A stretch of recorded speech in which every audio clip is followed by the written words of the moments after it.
This is the Kitchen Sink WP Podcast, episode 477. I program my own computer. We have a server crash, 404 error, page not found, links aren't working, system is crashing, system is crashing, system is crashing. Your old HTML website, barely alive. We have the technology. We have WordPress. A new website, better than it was before. Better, stronger, faster.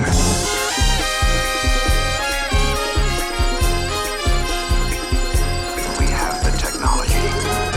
The technology.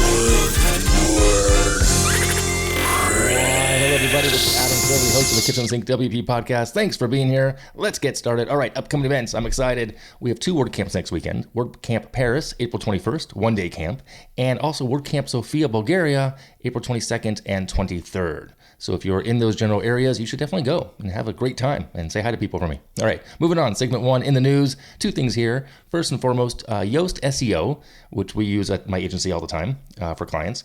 The version 20.5 has dropped support for PHP 5.6, 7.0, and 7.1. And it now requires 7.2.5 or higher, along with WordPress Core 6.0. So keep that in mind if you're going to be using Yoast SEO.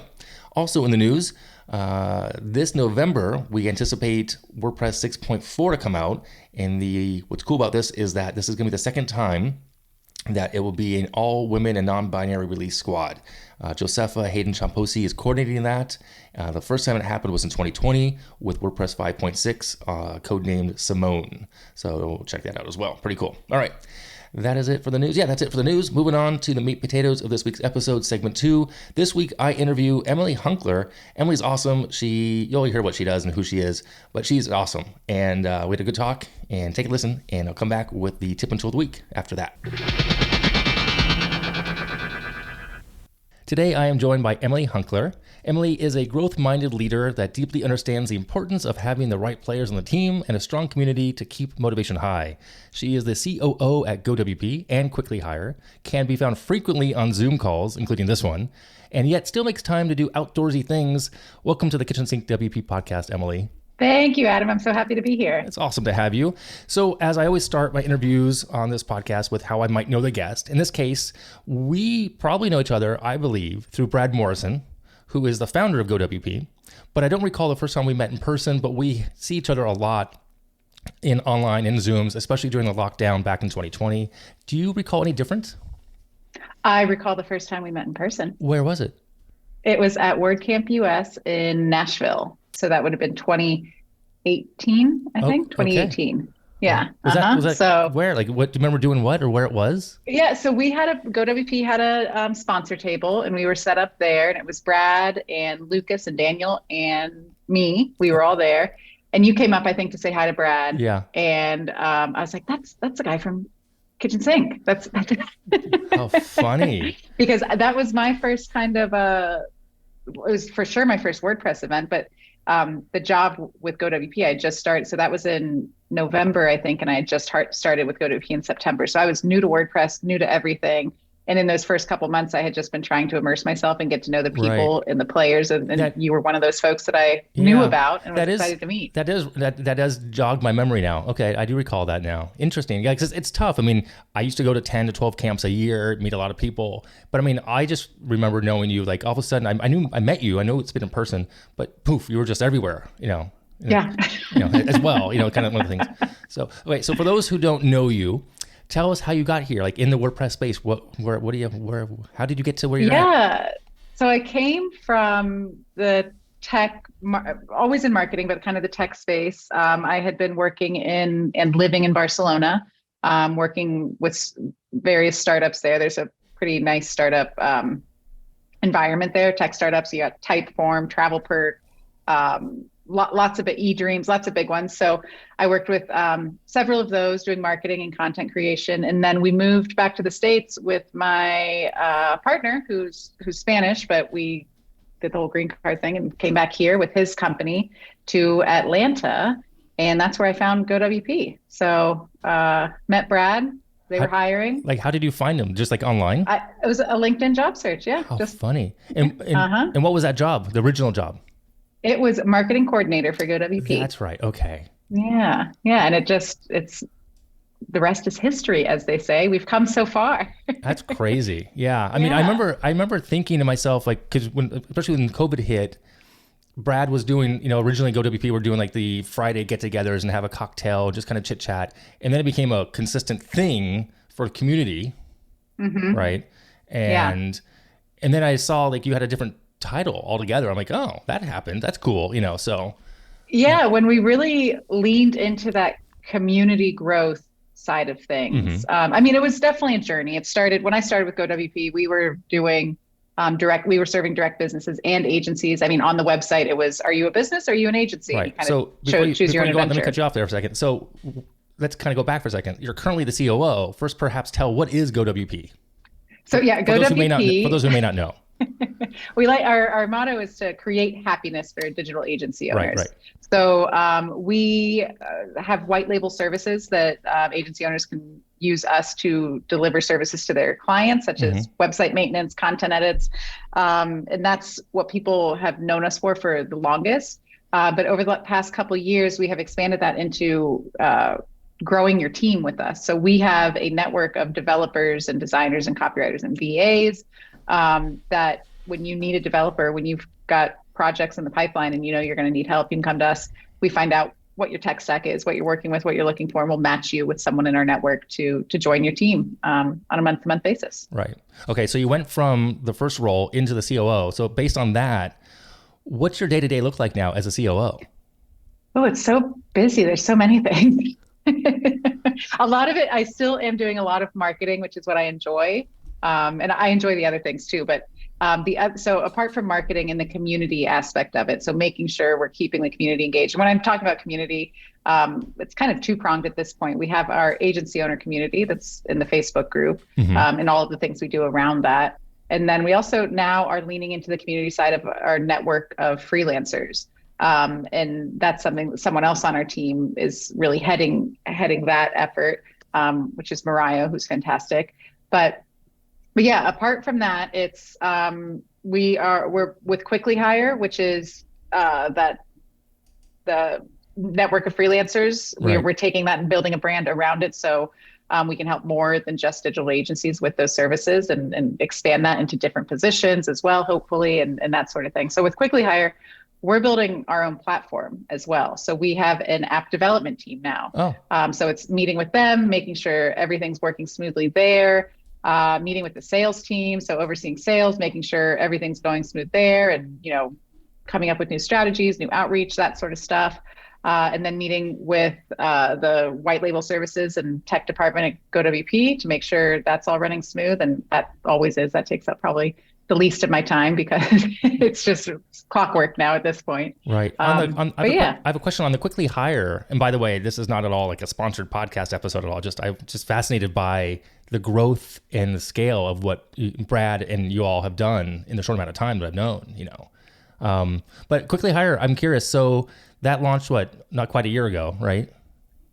We officially launched it publicly just before the new year. So I think in December of 2022, we were telling people about it. Yeah, because that's when you told me about it. I reached out to you about something else I think a friend of mine was looking for a developer. I thought it might be a good fit, but I don't know if he ever followed up with you guys. I think, did you guys talk to him? You did? We did talk with him, yeah. And I think we gave him some suggestions. I think at that point in time, we didn't have exactly what he needed. Yeah. But we should reach back out to him because we have since hired a global recruiter, talent acquisition manager, who can basically find anyone. So it's pretty exciting. Nice. It's funny. I think it's funny when I saw that coming out, somehow I heard about it either from you or from Brad. I thought, which you may not know, I had something similar at one point based on that same friend whose name is Jamie, by the way. That's right, yeah. He always needed help and stuff, so I built out a site, kind of a similar service, but I never really did much with it. I've since let it expire. That was under canyoustartyesterday.com. That's right. I remember you telling me that name. I love it. Which I made some money doing and using, but I just kind of always forgot I had it. I just it wasn't my primary thing. It was a subsidiary of Concierge WP of my agency. Right. And when people really needed it, because I had the old school Rolodex, I would just have a database of people who I knew, and that's how it worked. So it was just that trust. It was making connections. The connections, yeah. Yeah. So anyway, all right. So that's your day to day. I have a question regarding tech in the sector at large. We've seen a lot of layoffs in tech largely, like the Googles, the Amazons, the Salesforce, big stuff. Now, and for the last 10 years, never really saw it in the WordPress space until recently. So with that, and as a COO, as operations, I'm wondering, do you see any leveling off in the needs of solid support and services in places like you guys or in the industry as a whole? What do you see? It's a good question. It's definitely something we have our eyes on and discuss pretty regularly. What we are seeing though, and this is where it gets really interesting, talking with folks at these larger companies, hosting companies, things like that, where we're seeing some layoffs and that sort of thing. We're seeing layoffs and we're hearing from them that they have hiring freezes, right? No hiring. Right. But the workaround there is you can bring on a contractor, right? Because that doesn't, in many cases, it doesn't violate the hiring freeze. It's a temporary contractor position, right? That sort of thing. Or you can, there's not a freeze on contracting services and those sorts of things. So where we fall, as we are a monthly service and it's contractors, freelancers, it's actually kind of filling a need right now is what we're finding, that people are looking for these kind of workaround solutions to still be able to get the work done that they need to do, grow their teams the way they need to grow them and have the support they need while working within the confines of budget decreases, hiring freezes, layoffs, and all of that sort of thing as well. It makes sense. Yeah. I mean, it's never really, we've never really seen it. Like, in Fortune 500s, big companies, you see it all the time, shrinkage, growth and shrinkage, whatnot, that kind of thing. Now we've had the GoDaddy, you've had these other companies that have had these bigger layoffs. It's like all of a sudden we know, and there's a lot of friends of ours, respectively speaking, who are, all of a sudden in desperate need of work, if you will, so, it's interesting for sure. And the important part there is because you do have companies, and I'm not speaking specifically of WordPress companies now, but big companies that hire contractors in this way to kind of work around backdoor solution to hiring freezes and quotas and that sort of thing. But the important part is the compliance there, because there's certain things you need to be doing in order to actually have a contractor on your team, right? You can't tell them when they need to work and all of those sorts of things. Right. You need to be compliant. So it's not just, I've hired a contractor, so it's not a full-time hire. Right. So but you also have to, make sure you're following the law and compliant with local laws and your laws and all of that sort of stuff. And on the same vein, if you will, what about the acquisitions in a sense, the consolidation of all these companies? We see this on a weekly basis almost every week, if not every 2-3 weeks, you'll see, just today it came out. I actually knew early. I get told a lot of stuff early, but I'm on embargo. I can't say, and I respect that. I completely respect that rule. But Real Big Marketing, which was an agency which my friend Kyle Maurer used to be co-owner of. He left years ago. They got acquired by LearnDash, which is a stellar WP company. That. So Real Big Marketing, because they had a whole bunch of LearnDash plugins specific. Mm-hmm. They all got acquired. Well, and LearnDash is part of Stellar now, isn't it? Right. Yeah. So LearnDash got acquired a year ago, and that was Justin Ferriman's company. Yep. So anyway, based on that, that's today's news as of this recording. So consolidations of companies. Any concern from that perspective from you guys, from Go, or have you ever thought about it as far as being acquired? No, what we always say, so when that question gets asked a lot too, and what we always say, and especially, I can speak for Brad a little bit here, but we're having too much fun doing this, growing and figuring out our problems and coming up with solutions for other people's problems so we can be helpful. So we're having fun. It's working. I don't think we're ready for that right now. There may come the day, but so far we're on the right path and the feedback we're getting is good. And other people, I remember there are other companies out there who want to do growth by acquisition, Mm-hmm. I think Brad actually mentioned that to me at one point way back, early days. That was part of what he was looking into at one point, because it's a fast way to get further faster. It is. It's just that faster acceleration. Yeah. Cool. Interesting. All right. A couple more questions for you. Actually, almost wrap it up. I want to be respectful of time. So I want to mention your outdoorsiness from the opening bio. So, I didn't know for a while. You knew about mine, but I didn't know for the longest time you are a runner. I am a runner. It's funny. I think I said that. So I work at home office, and on the other side of this office is my husband's desk, and he's not here now, but many times we're side by side working.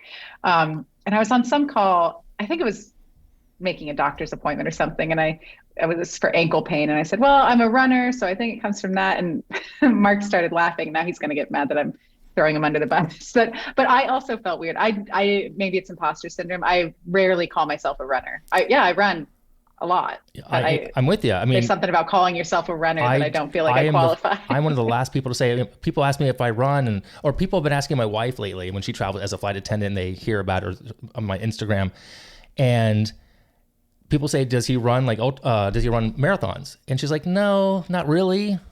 Because I'd never run a marathon outside of a ultra marathon. So, but it's the most embarrassing thing to say. It's the weirdest thing ever. I don't know why we feel this way, but yeah, I mean, I think you are more of a runner than me for some odd reason. I mean, I don't know. It's just, that's easy. It's easier to push it off to somebody else. It is.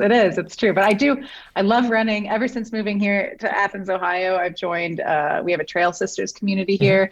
I've gone on to become one of the co-leaders of it because I love it so much, and it's been such a game changer for me with my running. Yeah. But yeah, this past winter, I set a goal. What was it, in November? Because last winter I didn't run at all. As soon as it got cold, I didn't go outside. Yeah. So this winter I set a goal saying, okay, I want to run throughout the winter because I knew my friends were doing it. I was like, I can join them.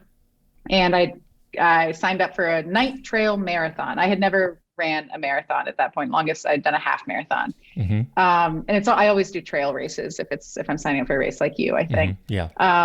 And I signed up for a night trail marathon. So I knew, okay, I've got to keep running. So that got me to the marathon. Marathon was fun. In that time, I then signed up for, I think that was the Backyard Ultra, which was ridiculous. I signed up for the wait list thinking I wasn't going to get in, and then I got in and had to do it.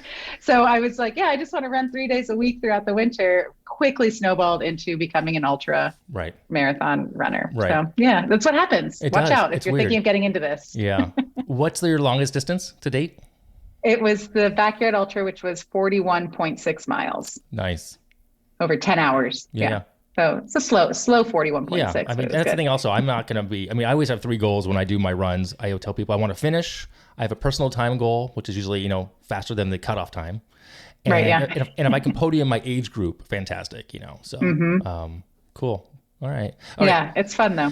All right, last question for you. 3 tools. What are, actually 2 questions to go. What are your 3 tools that you kind of live by on a day-to-day basis and what you do? So I would say the first one is ClickUp. So we use ClickUp. We're able to manage everything with GoWP and Quickly Hire in there. We do our app development through that. All of our marketing initiatives. We have a blog board in there. So we've got a content writer doing our blogging and everything through there. So ClickUp's a big one. It's one of those things, as COO, it's so helpful to just be able to go in and see who's working on what and what's getting done and what to ask about when I have meetings with folks and that sort of thing. Slack. So I can talk to everybody on Slack. If you're in the right workspaces, you can basically, you don't need to know people's emails. It's like, oh, I think I've got that person over in post status Slack, or that person over in, the other Slack, and you can reach out to them there. So that's another big one.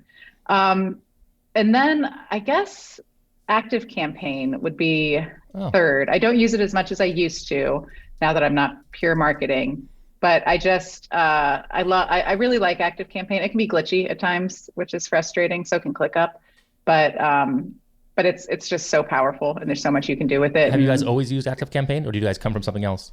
We had MailChimp for the first couple of years and then switched to Active Campaign. Yeah.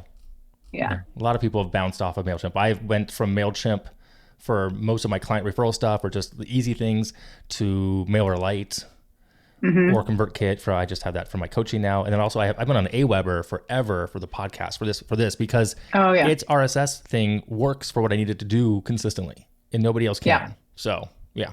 So, I guess I should say ChatGPT now too, right? I just it's true.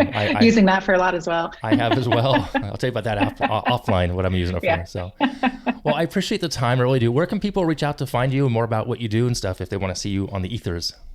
Yeah, if you're an agency owner and you're listening to this, join our Facebook group. It's GoWP Digital Agency Owners. I'm always in there, so that's the best way. But if that doesn't suit you, I'm also on Twitter at Emalihu, so EMALIHU. And yeah, LinkedIn, I'm on there too. Okay. So I'll put all the links in the show notes. Yeah, we'll find you. Yeah, Cool.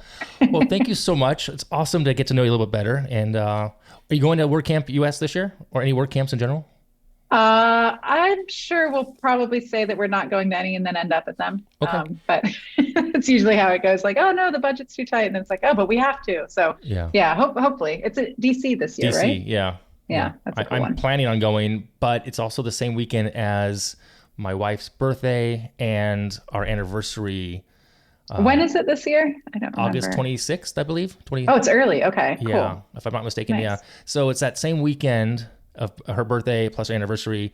But since it's our 25th anniversary, we're also heading to Ireland like in September. Oh, nice. And I also Googled ultras in Ireland in September, and there is one. My wife said no. How far? It's like, no. She said not a chance. I'm like, she doesn't want me to be, stressed about a race in another country. Yeah, either so. running or sore and laying in bed. Right. So I might just knock out like a 10K. We'll see. Or a half marathon. Awesome. Yeah. There you go. All right. Well, thanks again. And we'll see you soon. All right. Thank you, Adam. Thanks. This was great. Yep. And again, thanks, Emily, for being on the podcast. Really appreciated having you here. And you're amazing. You're awesome. So, yeah, cool. And you can, like she said, you can follow her on Twitter. She's at EMALIHU, Emily Lou. I don't know how she pronounces that. But anyway, so check her out if you want to follow her, or over at GoWP. All right, moving on. Segment 3, tip and tool of the week. This week's tip, actually, my friend Jan Coach introduced this to me just like a couple days ago as of this recording. It's WP Bug Detector. It's a cool service, actually. So he introduced me to the CEO, I believe, and the founder of it, who used to be an agency owner. It does, they find bugs on your website. There's a fee, and there's also a free version. I'm not sure. Let me double check here real quick. But it does, what's the word here? It scans your site for changes, visual changes. So some services have this, but if you're looking for a new service or something to check out, definitely check this out. Before and after comparison. You can check it all with different size devices as well. It's pretty cool. Price-wise, just so you know, I have no connection to them. $8 a month on the low end. If you go monthly, if you go yearly, it's $74. You get a discount, obviously. There's agency plans, so check them out over at wp-bug-detector.com. So there you go. Check that out if you're interested in that. Pretty neat. So, okay. I'm going to wrap it up here. If you have any questions, go ahead, send it in via email, adam@kitchensinkwp.com, or use that speak pipe function of the website. If you want to support the show, become a Patreon. That'd be awesome. kitchensinkwp.com/Patreon. You can sponsor the show as well. There's a form on the website. If you're looking for some business coaching, perhaps you want to join my Business Accelerator group coaching specifically. It might be good for you or someone you know. Head over to adamsilver.com/GC, short for group coaching. Thanks for listening. See you next week. Now go out and do some awesome things with WordPress. All right? Bye-bye.